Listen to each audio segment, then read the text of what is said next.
Halo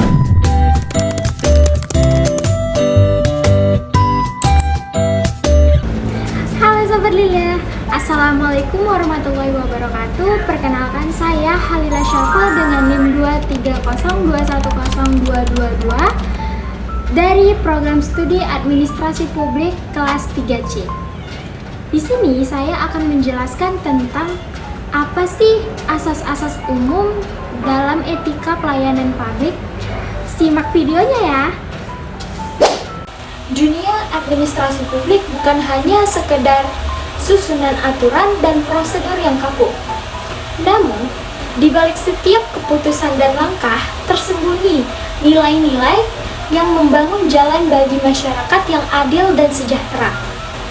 Namun, apa sih yang terjadi ketika nilai-nilai tersebut terabaikan atau bahkan dilanggar? Nah, di sini saya akan mendalami fondasi-fondasi moral yang menggerakkan roda-roda kekuasaan dan pelayanan kepada masyarakat. Dari konsep-konsep abstrak hingga tantangan-tantangan dunia nyata. Saya akan menjelajahi bagaimana asas-asas etika memainkan peran yang krusial dalam membentuk wajah pemerintahan yang berkualitas. Baik, di sini saya akan membahas apa saja kedudukan dan fungsi serta arti penting dari AAUPB tersebut dan bagaimana perkembangan AAUPB yang baik dalam pelayanan publik. Jadi, konsep dasar dari AAUPB merupakan seperangkat nilai, norma, dan standar yang menjadi pedoman bagi penyelenggaraan pemerintahan yang bersih, efektif, efisien, dan akuntabel. Asas-asas umum pelayanan publik diatur dalam berbagai peraturan perundang-undangan seperti Undang-Undang Nomor 28 Tahun 1999 tentang penyelenggaraan negara yang bersih dan bebas dari korupsi, kolusi, serta nepotisme.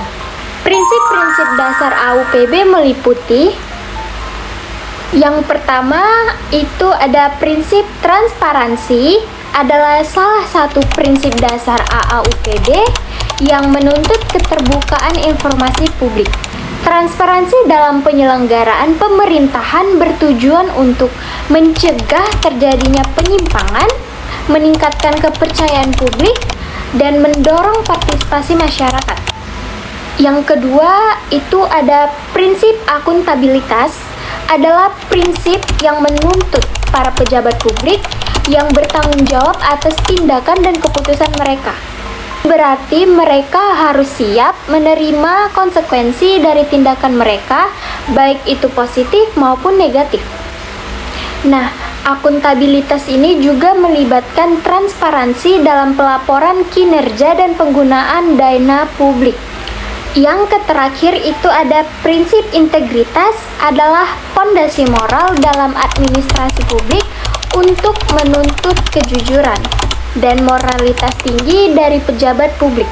Nah, untuk memastikan integritas dalam administrasi publik, perlu adanya sistem pengawasan dan penegakan hukum yang efektif. Ini termasuk kode etik yang ketat, pelatihan etika rutin, dan pengawasan internal dan eksternal. Nah, selanjutnya kita masuk ke pengertian dari AAUPB tersebut. Apa sih AAUPB tersebut? AAUPB adalah suatu tindakan atau campur tangan pemerintah dalam konsep negara kesejahteraan atau welfare state sebagai pihak yang bertanggung jawab untuk mewujudkan kesejahteraan dan kemakmuran warga masyarakatnya semakin besar. Jadi, AAUPB ini dapat diibaratkan sebagai rambu lalu lintas dan pedoman perjalanan dalam rangka memperlancar hubungan pemerintahan, yaitu antara pemerintah dan yang diperintah atau warga masyarakat. Selanjutnya, perkembangan AAUPB dapat dibagi menjadi 3 fase. Fase pertama adalah secara historis penggunaan AAUPB sudah berlangsung sejak lama.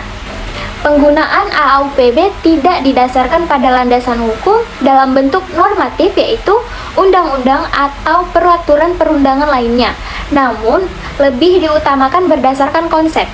Fase kedua adalah normatif AAUPB pertama kali dilakukan dalam Undang-Undang Nomor 28 Tahun 1999 tentang penyelenggaraan negara yang bersih dan bebas dari korupsi, kolusi, dan nepotisme. Dan fase ketiga adalah setelah Undang-Undang Nomor 30 Tahun 2014 tentang administrasi pemerintahan yang disahkan sebagai perundangan yang pertama kali mengatur mengenai tata laksana pemerintahan yang sesuai dengan UUD NRI 1945 dan Pancasila. Asas-asas umum pemerintahan yang baik berkembang menjadi wacana yang dijadikan kajian para sarjana, dan ini menunjukkan bahwa AAUPB merupakan konsep terbuka atau open begrip. Sebagai konsep terbuka, maka akan berkembang dan disesuaikan dengan ruang dan waktu di mana konsep ini berada. Asas-asas umum pemerintahan yang baik dapat diterapkan dalam pelaksanaan pelayanan publik antara lain asas kepastian hukum, asas kemanfaatan, asas ketidakberpihakan, asas kecermatan, asas tidak menyalahgunakan kewenangan, asas keterbukaan, asas kepentingan umum, dan asas pelayanan yang baik sesuai dengan pasal 10 Undang-Undang Nomor 30 Tahun 2014 tentang administrasi pemerintahan. Nah, sudah saya jelaskan semua. Jadi, adapun kesimpulannya yaitu dianutnya konsep negara kesejahteraan menjadikan pemerintah sebagai tanggung jawab kesejahteraan masyarakat. Dalam mewujudkan kesejahteraan tersebut, pemerintah sebagai pemberi pelayanan publik harus memenuhi tujuan yang hendak dicapai dalam pelayanan publik tanpa membeda-bedakan. Dalam pelaksanaan pelayanan publik tersebut, pemerintah hendaknya menjadikan asas-asas umum pemerintahan yang baik sebagai pedoman dan menjalankan tugasnya. Selain itu, masyarakat juga dapat menggunakan AAUPB tersebut untuk mengetahui apa yang menjadi hak dan kewajibannya, sehingga tidak terjadi benturan antara pemerintah dan sebagai pemberi layanan publik dan masyarakat sebagai penerima pelayanan publik. Baik, Sobat Lile, udah di akhir penghujung video ini. Saya sudah menjelaskan dengan sebaik-baiknya. Jika ada kekurangan, saya mohon maaf. Wabillahi taufik wal hidayah. Wassalamualaikum warahmatullahi wabarakatuh. Sampai ketemu Sobat Lile.